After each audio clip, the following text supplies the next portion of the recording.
आकाशवाणी इम्फाल मोइरांगथेम इबेहाइबिना पाउ पाजरी अहानबदा मरुइबा पाउ world wild life day दा प्रधानमंत्री नरेंद्र मोदी ना मियामदा पृथ्वी ग्रह असिदा लैरिबा ममल नाइद्रबा biodiversity ngak senduna amasung yokhatuna thamnaba amuk hana achetpa phirep laurasi hairi Delhi gi pothok hena marang kaina puthoknaba workshop ama cooperation mantri Amit Shah na sabapati oiduna ngasi New Delhi da pangthokani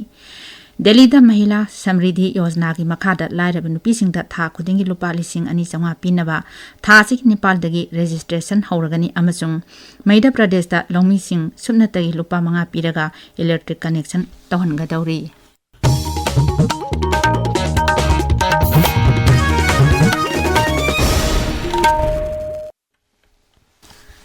ngasi World Wildlife Day pangthokli Namit asiga mari lenana National Board for Wildlife ki mifam ama Pradhanmantri Narendra Modi na sabhabati oidana Gujarat ki Junagarh jila ki manungsanba Sasan Girda pangthokani mifam asigi mangwenana Pradhanmantri na Gir National Park da Lion Safari amadasu saruk yakhi Paujel amada Pradhanmantri Narendra Modi na mipum khudimagda Prithvi Graha asida lairiba mamal naidraba biodiversity ngak senduna amasung yokhatuna thamnaba amuk hana achetpa phirep laurasi haina taksille ngasi World Wildlife Day ki thoramda Sri Modi na hai lairiba jiba panba makal khuding maki thodang yamna chawi tungda lakadoriba mirol singidamak makoi sing asibu ngak senduna thamba haibisi yamna maru oi Wildlife ngak senba amasung yokhatpada Bharat na lauriba thodangbu Sri Modi na thagatki India is a country where protecting nature is a part of culture. This is why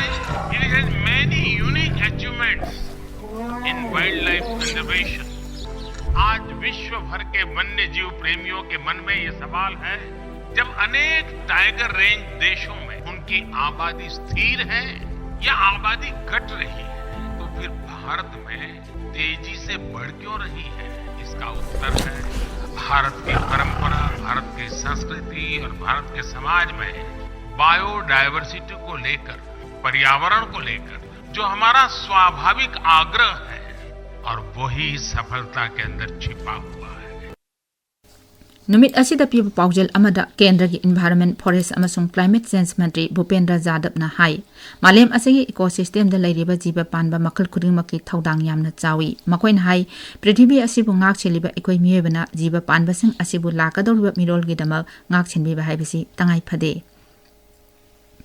Delhi ki pothok hena marang kaina puthokdamba amasung miyamda pithok pisin tawada khodong chanabagi matangda workshop ama cooperation mantri Amit Shah na sabhabati oiduna ngasi New Delhi da pangthokani workshop asida Kendra ki cooperation mantraloy animal husbandry dairying and fisheries mantraloy singna paikaliba thausil singda ahenba mieng sangani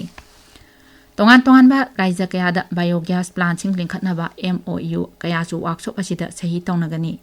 ngasi ki technical session singda dairy gi phatahauti biogas compressed biogas amasung organic har onthoknaba mipal tangdana har ningthina sisinabagi model sing puthokani workshop aduda National Dairy Development Board Industry amasung malengi lup kayadagi akhang ai singna circular dairy pakthok chakthok hanaba amasung sel thadhabana singbagi matangda khanagani Nagaland Vidhan Sabha ki budget mifam Rajapal Laganesan ki basangaloinana ngasidagi haure sel thungge thoramsu puriba Mukhyamantri Nephew Riona senba sahi lising ani kun manga kun taruki rajya ki budget sagol sen nimitta puthokani International Border Lana Smuggling tauna ba khona ramba kaya Border Security Force BSF Meghalai na mai pakna thingkhre amasung lupa lak pumatoi henbagi ain na yadaba polam sing phare Meghalai police ka kosamnaduna chamani phumari suba battalion BSF ki kangbu amana South Garo Hills ta sauna smuggling tauna ba khona ramba ama mai pa an khidre amasung lupa lak ni phumathoi rongi mamal oigadaba ain na yadaba polam kya phagatle Mari suba battalion BSF Meghalai na West Jentia Hills ki ngamkhai manakta operation sathabada lupa lak kunlom henbagi naronda pusilakpa polam kyamarum phagatle Assam Police na raija du da drug ki mayokta khongjang sanchin ba leptri khongjang asigi saruk amo ena sanction kibo operation amada state task force team na Paltan Bazaar railway station dagi drug puthok puchin tawba nupi ama yaba tablet lising taraga konana phare Kasar Police na jila adu da pamdaba thodok thoktunaba numidangi matamda settle thorang kaya marum lokhatli tabi ba pawasi Akashbani Imphal dagini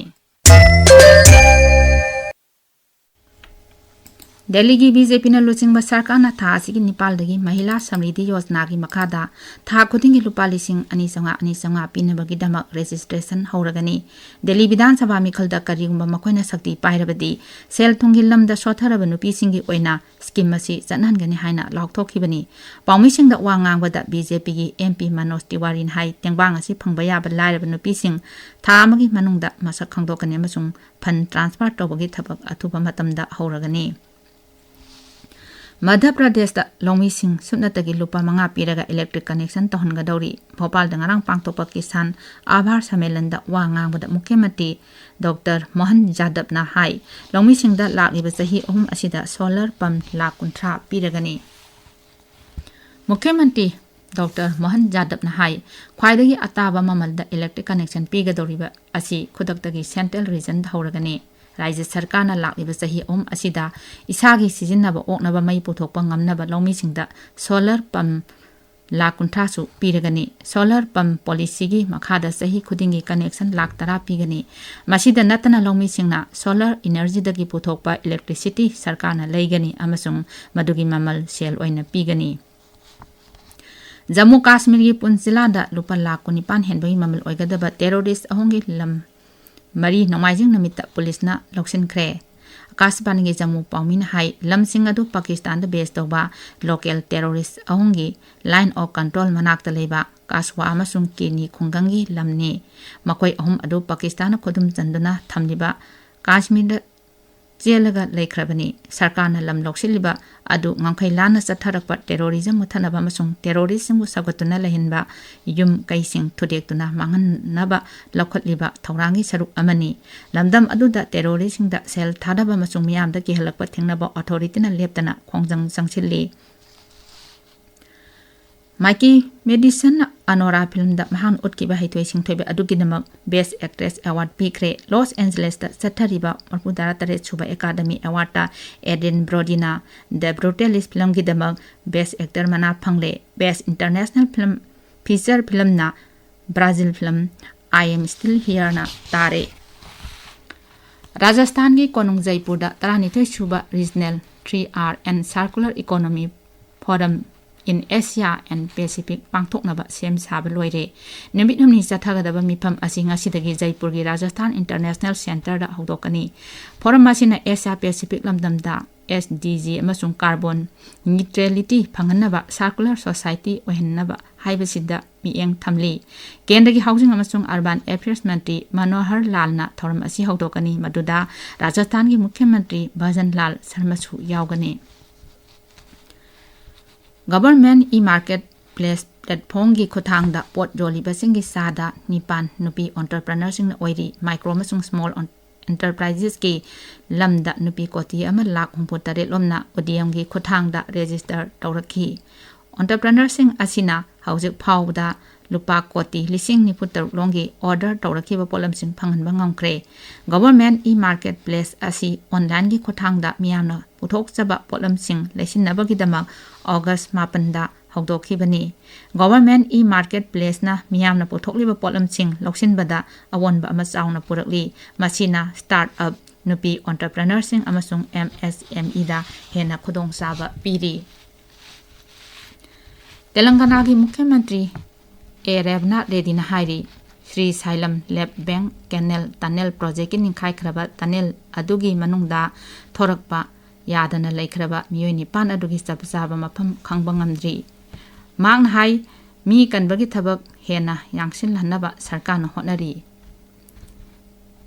Mukyamantin Hai, me can Bagitabak that was in Labo official sing that Tangai Pedabadi, Robot Sijin Anaba, Sarkana. Prastap Tauri, Mang Hai Watok Adulosinaba, Sarkari, Azepa Pireplay Amasung, Kodong Tiba, Togdok Aduda, Awaban Nanglaba, Imongsinda, Mateng Pangnabasu, Sem Saduna Lay. Aroibada maruiba pau amo World Wildlife Day da Pradhan Mantri Narendra Modi na miyamda Prithivi graha asida leiriba mamal naidaba biodiversity ngak senduna masung yokhatuna thamnaba amuk hana achitpa phirep laurasi hairi Delhi ki pothok hena marang kaina puthoknaba workshop ama Cooperation Mantri Amit Shah na sabhapati oiduna ngasi New Delhi da pangthokani